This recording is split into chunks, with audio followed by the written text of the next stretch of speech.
Hello guys, ഇന്നത്തേതൊരു special video ആണ്. ഞങ്ങളുടെ wedding anniversary special video.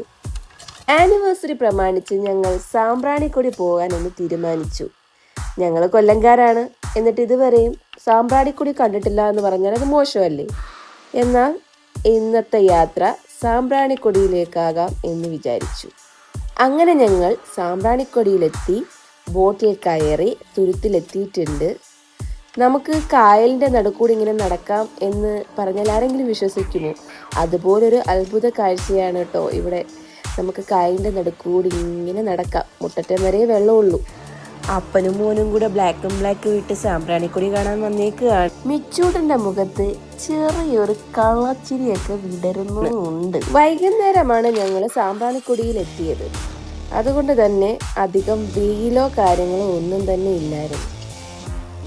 നിറയെ കണ്ടൽക്കാടുകളും അതിന് നടുക്കുള്ള തുരുത്തും അതിൽ കൂടി നമുക്കിങ്ങനെ നടന്ന് നീങ്ങാം. എന്ത് രസമുള്ള കാഴ്ചയാണെന്ന് നോക്കും. അവിടെ എത്തിയപ്പോഴത്തേക്ക് പഴയകാല ഓർമ്മകൾ പുതുക്കാനായി ശ്രീകുട്ടൻ ഒരു ഗോലി സോഡ മേടിച്ചു കുടിച്ചു. മിച്ചൂട്ടൻ ഇതെല്ലാം കണ്ട് അത്ഭുതപ്പെട്ട് നിൽക്കുകയാണ്. വെള്ളത്തിലിറങ്ങാൻ അവൻ എന്തോ താല്പര്യം കാണിച്ചില്ല, പക്ഷെ ആള് നന്നായിട്ട് എൻജോയ് ചെയ്യുന്നുണ്ടായിരുന്നു. അവൻ വെള്ളത്തിലിറങ്ങിയില്ലെങ്കിലും വെള്ളത്തിൽ ഇറങ്ങി കളിക്കുന്ന ചേച്ചിമാരെയും ചേട്ടന്മാരെയൊക്കെ കണ്ട് അവൻ ആവോളം ആസ്വദിക്കുന്നുണ്ടായിരുന്നു.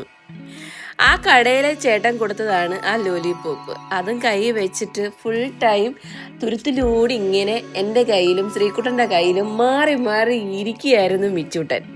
കുറേ നേരം ഞങ്ങൾ അവിടെ സ്പെൻഡ് ചെയ്തതിന് ശേഷം ഞങ്ങളൊന്ന് ബോട്ടിങ്ങിന് പോയി.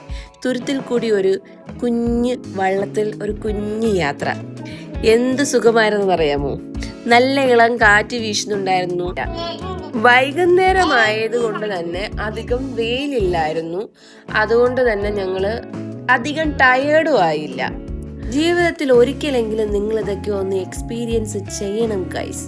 നമ്മുടെ നാട്ടിൽ, നമ്മുടെ കൊല്ലത്ത്, നമ്മുടെ തൊട്ടടുത്ത് ഇങ്ങനെയുള്ള ഒരു സ്ഥലമുള്ളപ്പോൾ നമ്മൾ ഇത് കാണാതിരിക്കുന്നത് വളരെ വളരെ മോശമാണ് ഗൈസ്. കായലിന്റെ നടുക്ക് നമുക്ക് ഇങ്ങനെ നടക്കാന്ന് വെച്ചാൽ ഒന്ന് ആലോചിച്ച് നോക്കേ. ബോട്ട് യാത്രയിലിടയിലാണ് ഞങ്ങൾ ഇത് ശ്രദ്ധിച്ചത്. അസ്തമയമാകാറായി. മിച്ചൂട്ടിന്റെ ശ്രദ്ധ പക്ഷെ ഇതിലൊന്നും ആയിരുന്നില്ല കേട്ടോ. മിച്ചൂട്ടിന്റെ കയ്യിലിരിക്കുന്ന ആ ലോലിപോപ്പിലായിരുന്നു ഫുൾ കോൺസെൻട്രേഷൻ. പക്ഷെ അത് തിന്നാനുള്ളതാണെന്ന് പുള്ളിക്കാരൻ അറിയില്ല. അതിടയ്ക്ക് താഴെയിടും, വീണ്ടും എടുത്ത് കയ്യിൽ കൊടുക്കും, വീണ്ടും താഴെയിടും, വീണ്ടും എടുക്കും. അത് തന്നെയായിരുന്നു ശ്രീകുട്ടന്റെ ഡ്യൂട്ടി. എന്തായാലും ഞങ്ങൾ യാത്ര ഇങ്ങനെ തുടർന്നുകൊണ്ടിരിക്കുകയാണ്. നല്ല ഭംഗിയുള്ള കണ്ടൽക്കാടുകളുടെ ഇടയിൽ കൂടി ഇങ്ങനെ ഞങ്ങൾ പോയിക്കൊണ്ടിരിക്കുകയാണ് ഗൈസ്. കണ്ടൽക്കാടുകളിലെക്കാട്ടി എന്നെ കൂടുതൽ ആകർഷിച്ചത് അതിന്റെ വേരുകളിൽ പറ്റിപ്പിടിച്ചിരിക്കുന്ന പായലാണ് ഗൈസ്. നല്ല രസമുണ്ടായിരുന്നു ആ പായൽ അങ്ങനെ പറ്റിപ്പിടിച്ചിരിക്കുന്നത്. 1 മണിക്കൂറത്തെ ബോട്ട് യാത്രയ്ക്ക് പെർ ഹെഡ് 100 രൂപ മാത്രമേ ഉള്ളൂ ഗൈസ്.